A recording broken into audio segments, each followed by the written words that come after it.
Bapak Ibu Saudara sekalian, apa kabar? Kami harap Bapak Ibu dalam keadaan sehat dan baik-baik saja. Firman Tuhan hari ini akan membahas tentang menteladani seorang petani.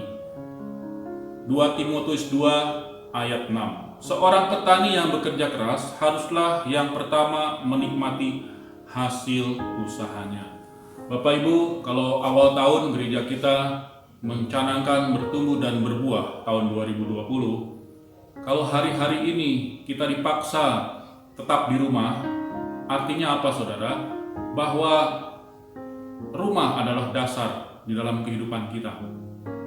Rumah adalah keluarga yang Tuhan canangkan dalam kehidupan kita. Disitulah akarnya, supaya kita dapat bertumbuh kuat, berbuah lebat, maka akarnya, dasarnya, iman kita harus dikuatkan. Puji Tuhan kalau hari-hari ini kita mulai new normal. Oleh karena itu bersyukurlah kepada Tuhan.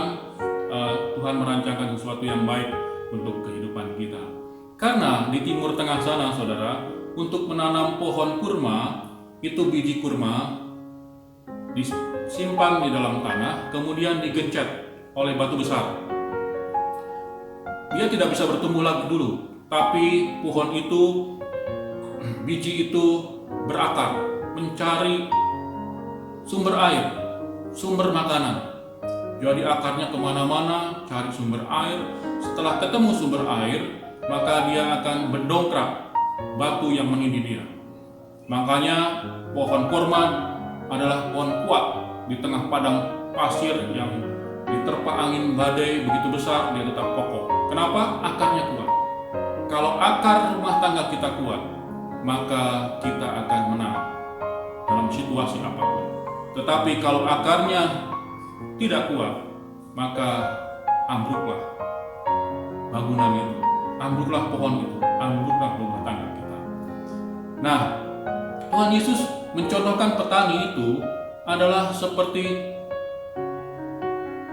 menantikan kedatangan Tuhan. Yakobus 5 ayat 7 katakan, karena itu saudara-saudara bersabarlah sampai kedatangan Tuhan. Sesungguhnya petani menantikan hasil yang berharga dari tanahnya, dan ia sabar sampai telah turun hujan musim gugur dan musim semi. Bekerja di kebun, di ladang, Bapak Ibu Saudara sekalian, itu yang pertama adalah mempersiapkan ladangnya. Ladang berbicara hati kita. Kemudian benih berbicara tentang firman Tuhan. Firman Tuhan adalah benar. Firman Tuhan tidak pernah salah. Tapi bagaimana ladang yang akan menerimanya? Di dalam Markus 4 ada perumpamaan tentang seorang penabur. Penabur itu menebarkan benihnya. Ada yang jatuh di tanah berbatu, ada yang jatuh di pinggir jalan, ada yang jatuh di semak duri, tetapi ada yang jatuh di tanah yang subur. Dan tanah yang subur menghasilkan 30, 60, bahkan 100 kali lipat. Bagaimana hati kita saudara? Apakah akar kehidupan kita sudah kuat di dalam Tuhan? Oleh karena itu, kalau kita hari-hari ini dituntut Tuhan, disertai Tuhan, dipaksa Tuhan untuk memperkuat akar kita di rumah, maka pergunakanlah itu, manfaatkan itu, karena akar menentukan tumbuh, dan ketika tumbuh besar, maka akan menghasilkan buah yang luar biasa di dalam kehidupan percaya kita. Nah saudara, bagaimana di ladang Tuhan? 1 Korintus 3 ayat 6-9 katakan begini, aku menanam, Apolos menyiram, tetapi Allah yang memberi pertumbuhan. Karena itu penting bukan yang menanam atau yang menyiram, melainkan Allah yang memberi pertumbuhan. Baik yang menanam maupun yang menyiram adalah sama, dan masing-masing akan menerima upahnya sesuai dengan pekerjaan sendiri. Karena kami adalah kawan sekerja Allah, kamu adalah ladang Allah, bangunan Allah. Luar biasa Bapak Ibu Saudara. Kita di ladang Tuhan, di pekerjaan Tuhan, ada banyak talenta, ada pengkhotbah, ada yang misi, ada yang diakonia, dan macam-macam, ada yang dikesan.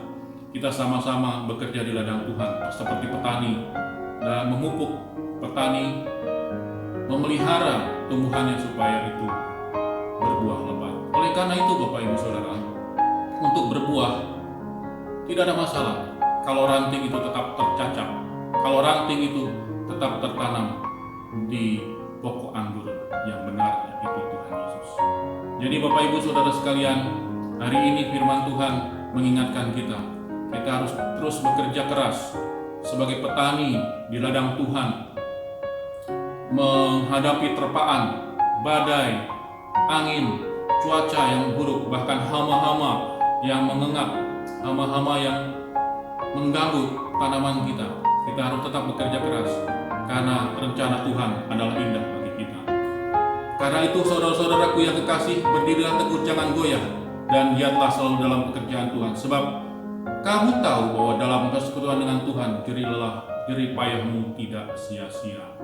Oleh karena itu Bapak Ibu Saudara, tetap pelihara iman percaya kita di dalam Tuhan.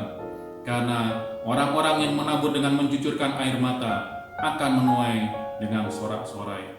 Orang yang berjalan maju dengan menangis sambil menabur benih, pasti pulang dengan sorak-sorai sambil membawa berkas-berkatnya.